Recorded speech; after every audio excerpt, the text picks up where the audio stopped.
Mga guys, ngayong araw pala ay tuturuan ko kayo kung paano makakuha ng normal seed pack. Alam ko ang iba sa inyo ay alam na to, pero yung mga bago pa sa Grow a Garden ay hindi pa, kaya naman ay paturo ko sa inyo kung paano makakakuha ng normal seed pack. Punta ko lang sa gear at pindutin mo yung nasa gitna na text.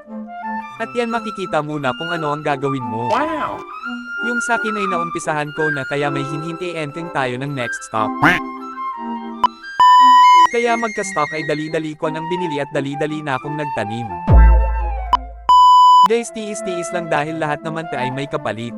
Importante kasi ang normal seed pack dahil makakakuha ka ng mga seeds na wala sa seed shop. Katulad ng peach, pineapple at iba pa.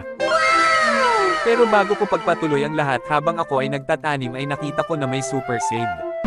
Kaya naman dali-dali kong binili at hindi ko sasayangin ang pagkakataon.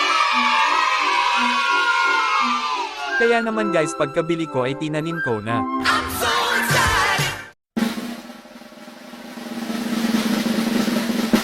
Yes! Yes! Yes! Yes! Yes! Yes!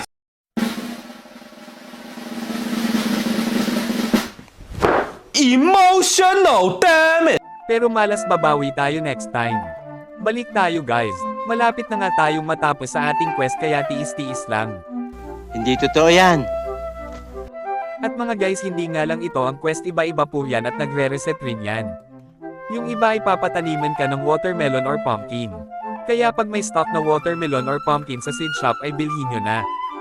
At yun guys, ganun lang simple makakuha ng normal seed pack. Pwede nyo tong gawin araw-araw dahil kada araw rin yan nagre-reset.